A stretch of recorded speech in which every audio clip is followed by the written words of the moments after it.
The Upper Moon 1 demon Kokushibo is the second strongest living character in all of Demon Slayer, just behind the Demon King Muzan himself. And in fact, his power is so incredibly overwhelming that at the end of the manga, it took 3 of the strongest Hashira to finally defeat him. However, since he actually used to be a Demon Slayer himself, I've always wondered what might have happened if Kokushibo somehow broke free of Muzan's control and actually became a good person. And before explaining how Kokushibo would actually affect the ending of the story, we first have to ask the very vitally important question of how would Kokushibo even become good in the first place? And that's because he is currently still a demon, and it is normally impossible for any demon to actually betray Muzan. And in case you don't know, that's because Muzan can literally kill any other demon with just a single thought. However, the manga has shown us at times that there are a few important exceptions, which we will be discussing in just a moment and how they apply to him. And so I basically see 2 clear options for how Kokushibo could actually become good. The first, most realistic option is that he never turns into a demon in the first place and fights Muzan alongside his brother 500 years in the past. And the second option involves Tanjiro, and we'll discuss that in just a moment, but in case you forgot,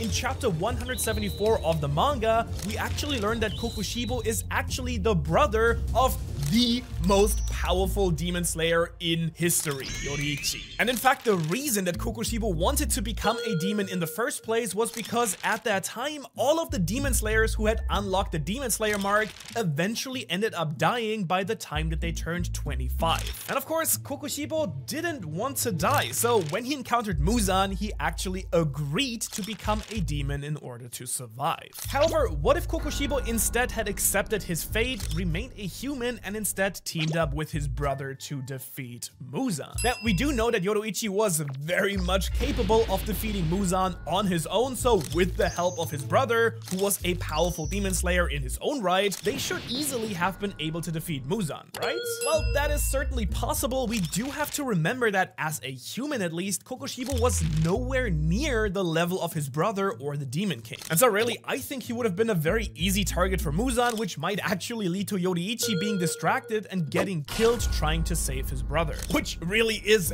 the single possible worst outcome, because then Tanjiro would have no chance of actually learning sun breathing. And so while this battle honestly could go either way, there is no guarantee that Kokushibo staying human and being a good person, helping his brother, would somehow allow them to take down the Demon King right then and there. And so with this first option out of the way, let's get to the much more interesting scenario where Kokushibo plays a vital role in taking down Muzan towards the end of the story. And so in this scenario, Kokushibo still becomes a demon to survive the Demon Slayer Mark's curse, and I already know there's people in the comments going, you idiot Ohara, then you know that demons can't betray Muzan? Well, yes, that is normally true, but here are some exceptions for you. One way that Kokushibo could actually break free is the same way this friendly doctor Tamayo did in chapter 187. Now, while we're not 100% exactly sure how this happened, Tamayo gained her freedom through some combination of her intense hatred of Muzan and the fact that Muzan was nearly killed by Yoriichi. And so if Kokushibo also desperately wanted to be free and Muzan had another near-death encounter with Yoriichi, then I do think that he could break out of Muzan's control as well. Or another option for him to gain his freedom is also related to Tamayo, because as we will see early on in the story, she turned her assistant Yushiro into a demon all by herself. Now this is important because Yushiro has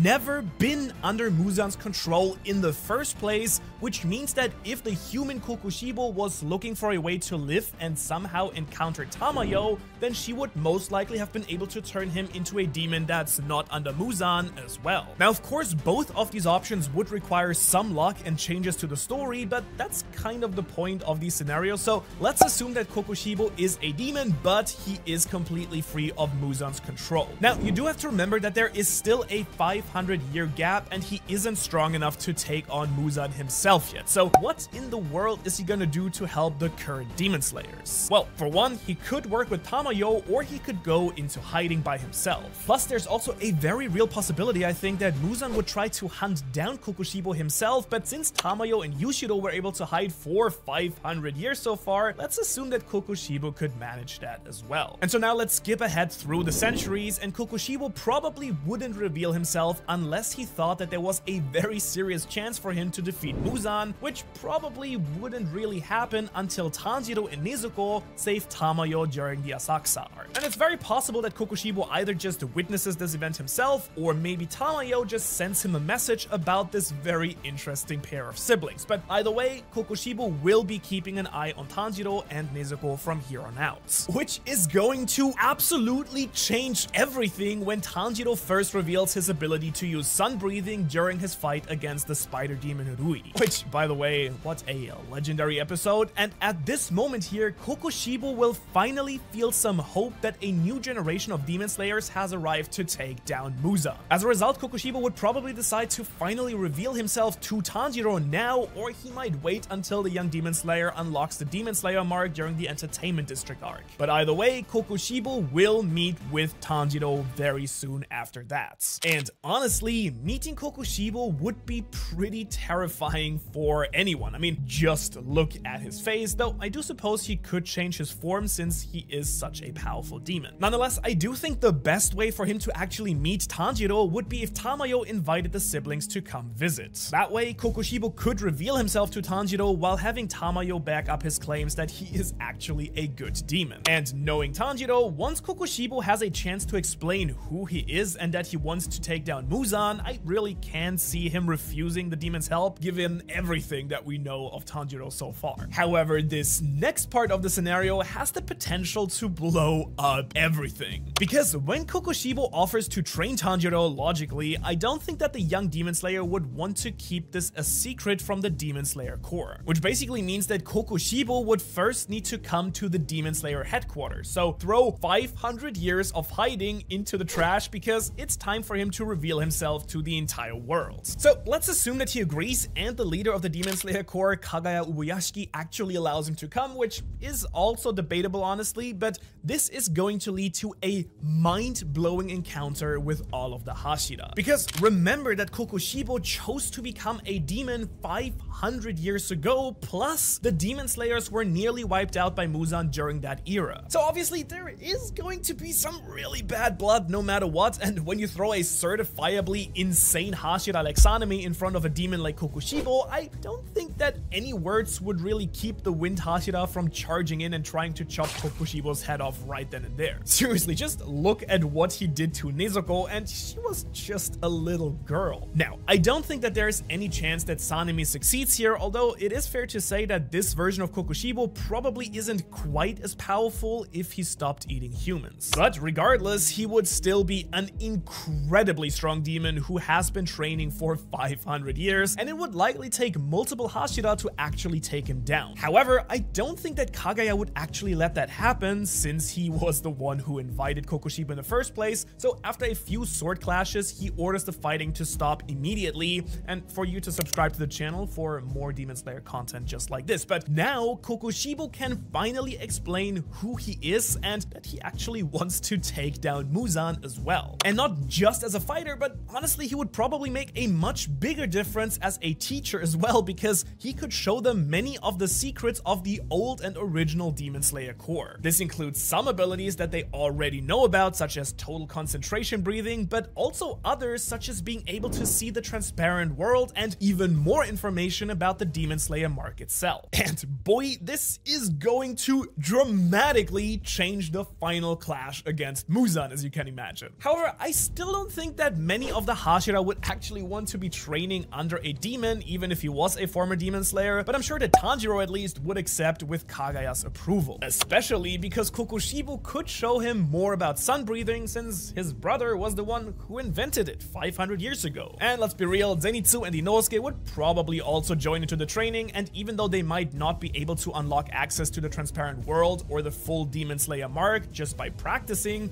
I'm 100% sure that training with a super strong 500-year-old demon would give all three of them an incredible power boost early on going into the next arc. And let's be real, with a greater mastery of sun breathing and total concentration breathing, Tanjiro is absolutely going to crush the demons during the Swordsmith Village arc. In fact, I might go so far as to say that Tanjiro's new powers might even let him take out the Upper Moon 4 Hantengu's true body and his emotion-based forms before they can even combine into their strongest form. And so when the Love Hashira Mitsuri and the Mist Hashira Murichiro see just how powerful Tanjiro has truly become since training with Kokushibo, I do think that this will finally convince them that they should probably also start learning from Kokushibo as well. And I mean, who knows? Maybe at this point, Tanjiro would even be strong enough to officially become a Hashira at this point as well. Which is honestly just the start of how much this good version of Kokushibo will change the story. But from this point, let's assume that Muzan still finds out about Nezuko's resistance to the sun, so the plot progresses mostly unchanged from here. And this of course would lead to another very intense training arc before the Demon Slayer Corps is then attacked by Muzan. Of course, alongside the Demon King are the remaining Upper Moon demons, including a brand new demon since Kokushibo is not on their side this time. As for who would be the Upper New Moon 1, could honestly go a few different ways. The easiest thing would obviously just be for the old Upper Moon 2 Doma to be simply promoted, with Akaza moving up behind him as number 2. Or the other option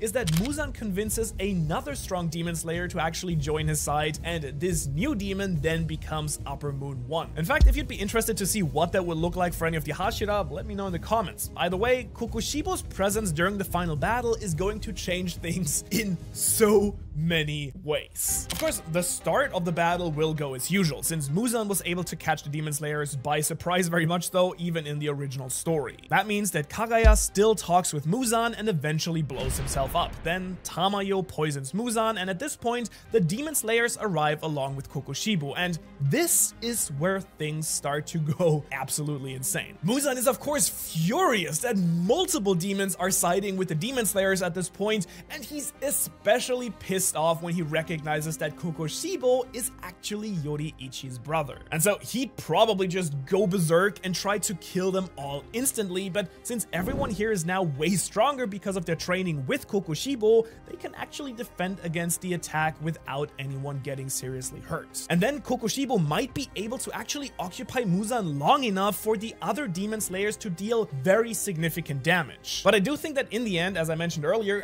this version of Kokushibo might be way weaker than in the original story, so they would probably not be able to defeat Muzan right then and there. But that's of course just the beginning of the battle, because then Muzan drops them into the Infinity Castle so that he can recover from Tamayo's poison. This splits up the Demon Slayers to fight against the Upper Moon demons, and here is where we have some very interesting choices. Because as you'll remember, originally Tanjiro and the Water Hashira Gyu fought against Akaza, the Insect Hashira Shinobu, her apprentice Kanao, and Inosuke fought against Doma, and Muichiro, Genya, Sanemi, and the Stone Hashira Gyome fought against Kokushibo. However, since Kokushibo is on the Demon Slayer Corps side now, one of two things here could occur. First, Kokushibo could just fight against whatever new demon is the Upper Moon 1, and this is a bit tricky since normally demons can't kill each other with sunlight, but let's assume that Kokushibo can actually use Nichirin Blade and can kill demons. Because that would free up Muichiro, Genya, and Sanemi, and Gyome to help all of the others. Or the other option is that these four could still fight whatever new demon is the Upper Moon 1, while Kokushibo helps fight some of the other stronger demons. But whatever the case, there are way more strong fighters now here to help with these battles, so we could even see people like Shinobu and Muichiro survive the final battle this time. And now by this time, Yushiro forces everyone out of the Infinity Castle, and I think there is a strong chance that almost all of the Hashira are actually still alive here. Maybe only Genya dies, but overall the Demon Slayers are in a much stronger position to actually fight Muzan for round 2, and thanks to Kokushibo's training now,